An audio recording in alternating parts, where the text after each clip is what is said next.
प्यारे बच्चों, आशा करता हूँ आप सभी बहुत अच्छे होंगे। मैं आपके साथ आशीष सर। आज की वीडियो में हम वर्कशीट नंबर 42 को समझने एक्सप्लेन करने वाले हैं। क्लास 9 सब्जेक्ट हिंदी ग्रामर में हमारा टॉपिक है वाक्य भेद। बहुत ही इंपॉर्टेंट टॉपिक ये आपके लिए क्लास 9 के पॉइंट ऑफ व्यू से। ये आपके एग्ज़ाम में 4 नंबर का से पूछा जाता है। तो पूरी वीडियो ध्यान से एंड तक देखते और समझते रहिए। आगे बढ़ने से पहले वीडियो को लाइक करने के साथ साथ अपने दोस्तों को भी ज़रूर शेयर कीजिए। और अगर आप हमारे चैनल पर पहली बार आए हैं तो चैनल को सब्सक्राइब करने के साथ साथ और नोटिफिकेशन को ऑन कर लीजिए, ताकि आने वाली सारी वीडियोज़ आपके पास टाइम से पहुंचते रहे। तो सबसे पहले हम ये जानते हैं कि वाक्य होते क्या है, वाक्य बनते कैसे हैं, वाक्य कितने प्रकार के होते हैं और वाक्यों की पहचान कैसे करेंगे। हम आम बातचीत में भी बहुत सारे आम बातचीत करते हैं अपने दोस्तों से, अपने टीचर से, स्कूल में करते हैं, फैमिली में करते हैं। तो बहुत सारे हम जो बातचीत होती है ना, उसकी समझ को क्या कहते हैं, भाषा। ठीक है, जब हम बातचीत करते हैं तो वह बातचीत कौन से पंक्तियों में होती है, कई बार वो शब्दों में होती है, कई बार वो अक्षरों में होती है, कई बार वो लाइन में होती है।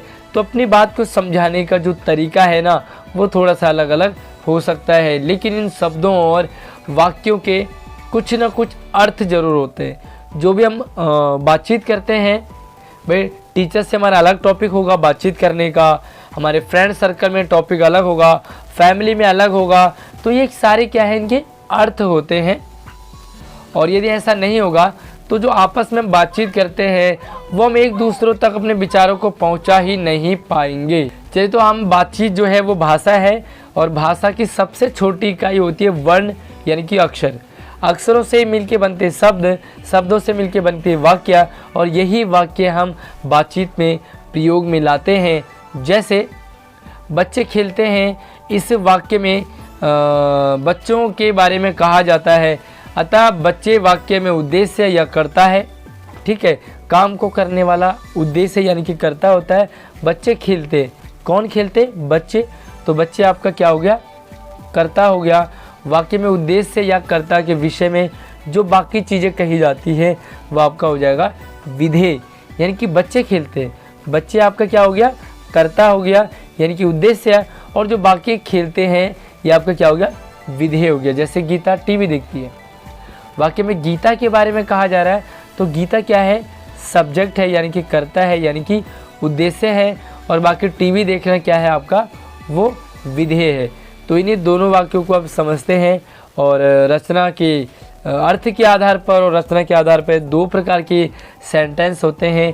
तो आज हम अर्थ के आधार पर वाक्य भी जानते हैं कौन कौन से होते हैं। देखो, सबसे पहले हम ये जानते हैं कि रचना के आधार पे तो 3 प्रकार के होते हैं, सरल, संयुक्त और मिश्रित। लेकिन आपके पास 9 क्लास में है अर्थ के आधार पे। तो अर्थ के आधार पे कितने प्रकार के होते हैं, 8 प्रकार के वाक्य होते हैं। ठीक है, तो सबसे पहले हम ये देखते हैं कि वो 8 प्रकार के कौन कौन से हैं। तो यहाँ पर सीरियल वाइज नहीं दिया है, जैसे कि आप देख सकते हैं, पहले 5वां है, फिर दूसरा है, फिर तीसरा है, फिर चौथा है, फिर पहला है। तो यानी कि हम सेंटेंस देखते हैं।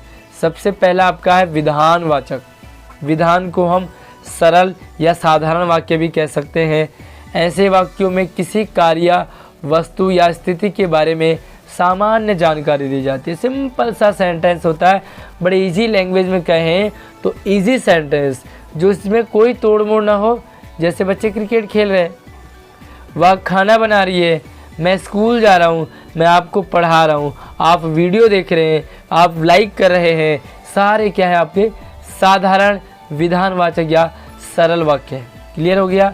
दूसरा देखो, निषेध वाक्य। जिन वाक्यों में किसी कार्य के ना होने यानी कि निषेध का पता चले, कोई काम हो रहा है उसे ना कर दो तो आपका निषेध वाक्य। जैसे तुम मेरी बात नहीं सुनोगे। ठीक है, इसी को देखते हैं, बच्चे क्रिकेट नहीं खेल रहे, बच्चे क्रिकेट खेल रहे, ये आपका विधानवाचक। इसको हम बदलेंगे निषेध में, तो बच्चे क्रिकेट नहीं खेल रहे, मैं खाना नहीं बना रहा हूँ, आप वीडियो लाइक नहीं कर रहे हैं। सारे सेंटेंस आपके निषेध वाक्य हो गए। तीसरा आपका आज्ञावाचक। आज्ञा यानी कि ऑर्डर। इन वाक्यों में आज्ञा, उपदेश, अनुमति, प्रार्थना, रिक्वेस्ट होगी अनुमति होगी, परमिशन होगा, ऑर्डर होगा और एक तरह से लेक्चर होंगे। तो ये सारे चीज़ जहाँ पे मिलेंगी आपको वो आपका हो गया आज्ञावाचक। जैसे अभी बाहर रुको, खड़े हो जाओ, क्या मैं अंदर आ सकता हूँ, तो ये सारे सेंटेंस आपके क्या हो गए, आज्ञावाचक। अगला है विस्मयबोधक या विस्मयादिबोधक। ऐसे वाक्यों में विस्मय यानी कि हैरानी होती है, खुशी होती है, दुख होता है, घृणा आदि का भाव होता है। वो आपका विस्मय, हैरान, ओ माय गॉड, जहाँ पर ऐसी फीलिंग आए आपको वो आपका विस्मयादिबोधक। जैसे शाबाश, ऐसे ही अच्छे अंक लाते रहो, तो ये क्या है आपका विस्मयबोधक। ओ माय गॉड, ये क्या हो गया, है ना। तो इस तरह के सेंटेंस आपके विस्मयादिबोधक। अगला है प्रश्नवाचक। और जैसे कि आप इससे नाम से समझ रहे होंगे, प्रश्न का मतलब होता है सवाल, यानी कि क्वेश्चंस, यानी कि डाउट।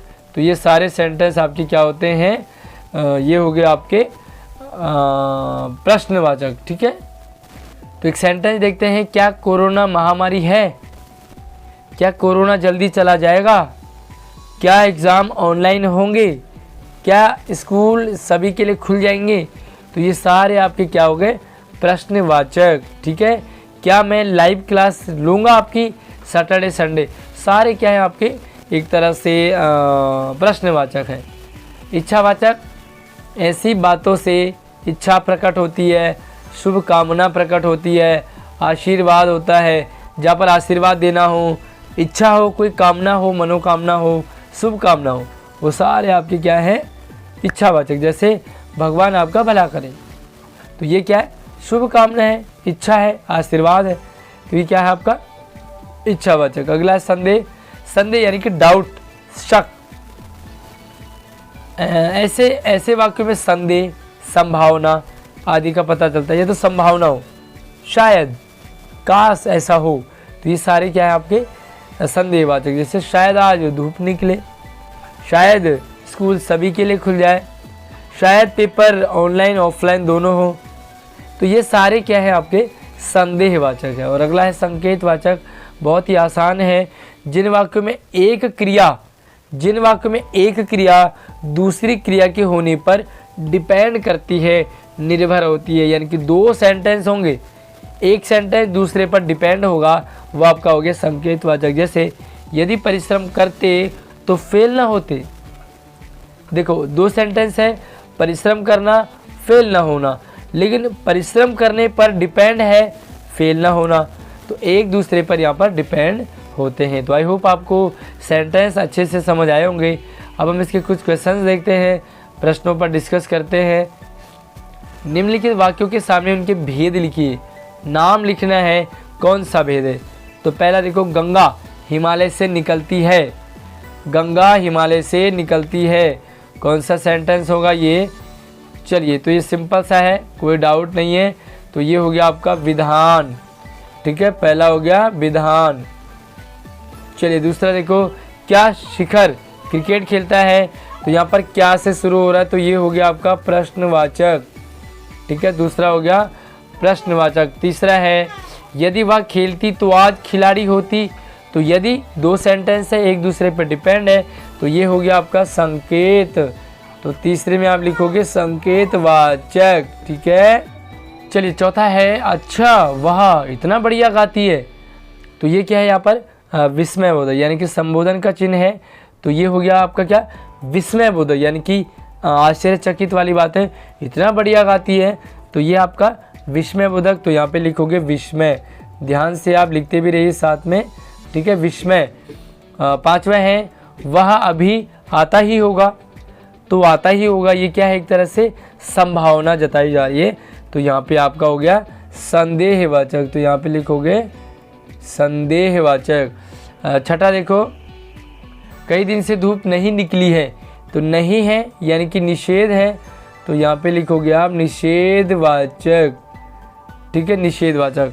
सातवां है, आपकी यात्रा सुखद हो, शुभकामना है, तो ये क्या हो गया आपका इच्छावाचक, तो सातवां हो गया इच्छावाचक। और अगला है, करीम फुटबॉल खेलो, ऑर्डर दिया जा रहा है, तो ये हो गया आपका आज्ञावाचक। ठीक है, आज्ञावाचक। अब हम चलते हैं इसके दूसरे पार्ट पे, तो दूसरा पार्ट आपके लिए एक तरह से एक्टिविटी है। आज परिवार में हुई बातचीत को याद कीजिए। जो भी आज आपने घर में बातचीत हुई है मम्मी पापा भाई बहनों से, सभी से जो भी आपने बातचीत की होगी, उनमें से आपने कुछ इम्पोर्टेंट सेंटेंस लिखेंगे और उन्हें वाक्यों के भेद कौन से वो वाक्य हैं उनको पहचान करेंगे। तो चलिए कुछ चंद लाइनें मैंने आपके लिए लिखी है, तो देख लेते हैं। चलिए, तो दूसरा प्रश्न है आपके लिए, जो भी आपने सामान्य बातचीत है, तो कुछ सेंटेंस मैंने लिखे यहाँ पर। जैसे पहला सेंटेंस है, पापा या मम्मी कहते हैं बेटा समय बहुत हो गया जल्दी उठो। तो जल्दी उठो ये आपका क्या हो गया, आज्ञावाचक यानी कि ऑर्डर दिया है। दूसरा है, बच्चा बोलता है मम्मा आज मैं स्कूल नहीं जाऊँगा या नहीं जाऊँगी। आज मैं स्कूल नहीं जाऊँगा या नहीं जाऊँगी, तो नहीं है इसलिए क्या हो गया, निषेधवाचक नकारात्मक। तीसरा है, क्या आज तुम्हारे स्कूल की छुट्टी है। तो मम्मी पापा ने कहा भाई क्या तुम्हारे स्कूल की छुट्टी है, तो यहाँ पर क्या लगा हुआ है यानी कि क्वेश्चन है, तो ये हो गया आपका प्रश्नवाचक। चौथा है, शायद आज वाल्मीकि जयंती की छुट्टी होगी। तो आपसी बातचीत हो रही है आपके घर में कि शायद आज वाल्मीकि जयंती की छुट्टी होगी, तो यहाँ पर संभावना जताई जा रही है, तो ये हो गया आपका संदेहवाचक। और पांचवा है, पापा मैं आज कुछ नया सीखूंगा। तो ये आपका क्या हो गया, विधानवाचक यानी कि सरलवाचक। तो इसी के साथ साथ आप मुझे एक सेंटेंस, कोई भी एक सेंटेंस मुझे कमेंट में बताएंगे कि आपने जो यूज़ किया और वो कौन से टाइप का था, मुझे ज़रूर कमेंट करके बताएंगे। वीडियो को लाइक करने के साथ साथ अपने दोस्तों को शेयर कीजिए और हमारे चैनल को सब्सक्राइब नहीं किया है तो फटाफट से सब्सक्राइब करने के साथ साथ और नोटिफिकेशन को ऑन कर लीजिए। तो नई वीडियो में नई वर्कशीट के साथ मिलते हैं, तब तक अपना ख्याल रखिए, बाय।